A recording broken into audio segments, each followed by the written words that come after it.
Bethune has set the bar for mechanical watches for a long time, and their new timepieces seem to be pushing things to the next level. They now come with custom robot-powered calibration, costing as much as $93,500. In today's video, we'll be discussing the watch's interesting features and why it costs as much as it does. So, let's dive right in. Starting, Bethune's $93,500 timepieces now come with custom robot-powered calibration. Mechanical watches, in contrast to $20 digital Casios, are extremely fussy gadgets, and their ability to show the correct time may be influenced by several things, including the weather and how they're worn. Bethune, a Swiss watchmaker, has developed a ridiculously extravagant method for calibrating its watches to prevent such problems. The watchmaker utilizes a robot arm and a practice watch that records user information. Yes, you heard that right. This popped up when we thought Bethune couldn't get any more sophisticated with their technology. The Bethune DB28GS Grand Blue is the watchmaker's first sports watch with a titanium casing when it was originally introduced in the middle of 2019. It can withstand 100 meters of water, making it perfect if you love diving. The DB28GS Grand Blue is a mechanical watch that works on springs, gears, and a complex array of mechanical parts. It also has a sophisticated illumination system powered by a tiny dynamo generator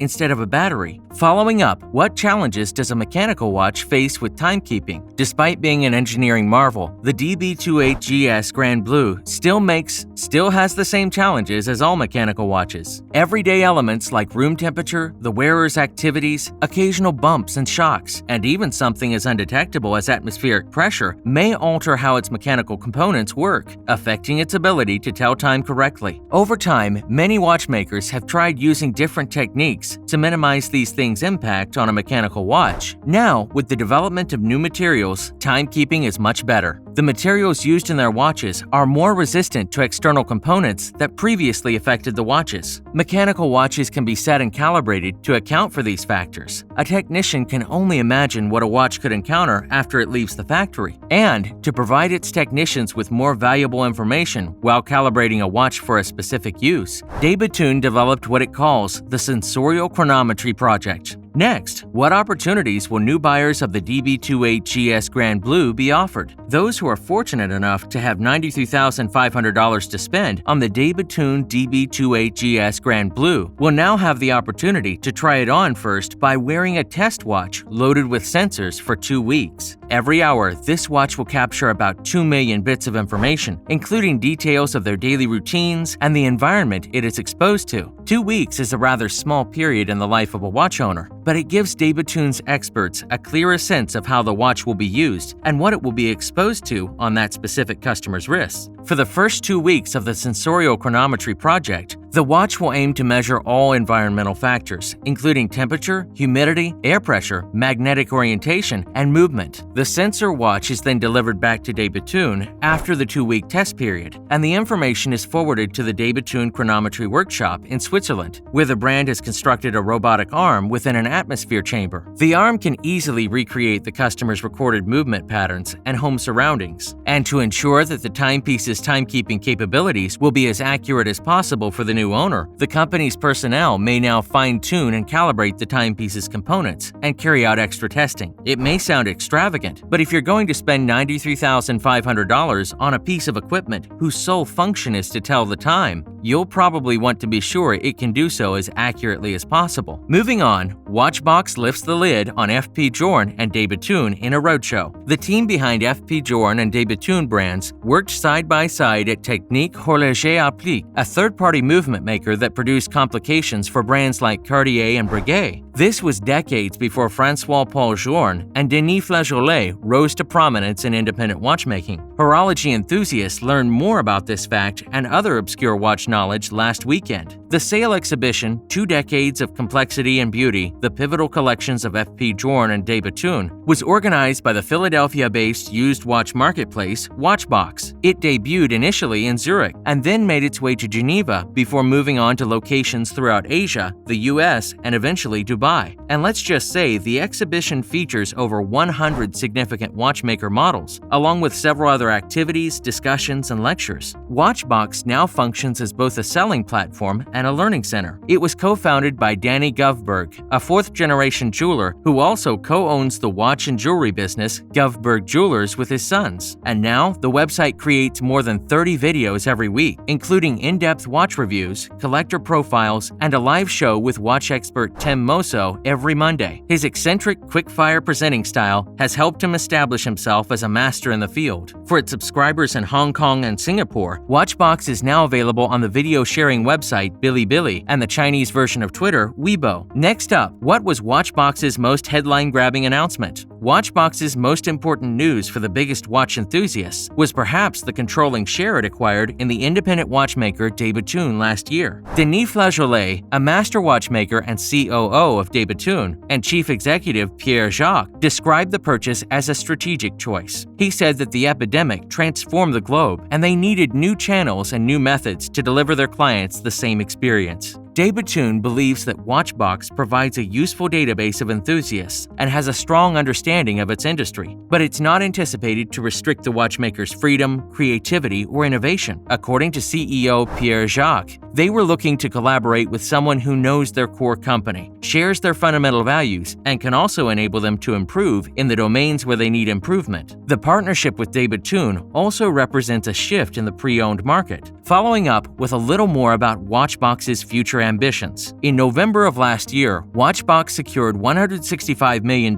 in equity funding, adding additional investors to a star-studded group that already included Michael Jordan and Giannis Antetokounmpo, two professional basketball players who have all contributed to raising WatchBox's image. The funding will be partly used to finance a worldwide development strategy that entails opening collector lounges or houses, which WatchBox describes as Audemars Piguet House meets Soho House. The average WatchBox customer is a watch collector who owns 3 watches on average, according to the business. Most of these are between the $50,000 and $100,000 price ranges. To complement the houses in Dubai and Zurich, the business wants to build 14 houses in cities, including New York, West Hollywood, and Tokyo. The following year, a new location in London's Mayfair is anticipated to open. According to WatchBox co-founder and CEO Justin Rees, the goal is to connect all of these watchmaking communities. Money is being poured into media, content, and educational events. According to Rees, the goal is to reassure customers that the product is something they firmly believe in. Moving on is the rise of independent watchmakers and WatchBox related. Co-founder of trade magazine Watch Pro, Rob Corder, claims there is a connection between the development of WatchBox and independent producers. Danny Govberg is a huge supporter of the correct kind of independent watchmaker. Rob added that his support is to the point that WatchBox has a sizable collection of pre-owned watches, with pieces from both companies prominently displayed in its exhibition. Corder also points out that being a large content provider may impact the market slightly via publicity. There's also the fact that it's bought up a lot of shares. Rob also mentioned that Danny knows the value of scarcity in the luxury area, and he's backed it to the hilt. Corder claimed that the second market entity is no longer derogatory. He thinks it's a sophisticated, profitable enterprise that is as far removed from shady Macintosh dealers on the side of the road as you can. According to WatchBox, Bethune watches are selling for over 40% to 60% of their retail prices on the secondary market for their most distinctive models. The company anticipates that the partnership will boost customer confidence and serve as an endorsement for the brand in both the primary and secondary markets. If Bethune's yearly output of 230 watches doubles over the following 5 years, it would, in John Rees's words, be a tremendous success. That's a wrap for this video. What are your thoughts on Bethune's $93,500 timepieces that come with custom robot-powered calibration? Comment below, give this video a thumbs up, and subscribe to our channel for more videos like this. See you at the next one.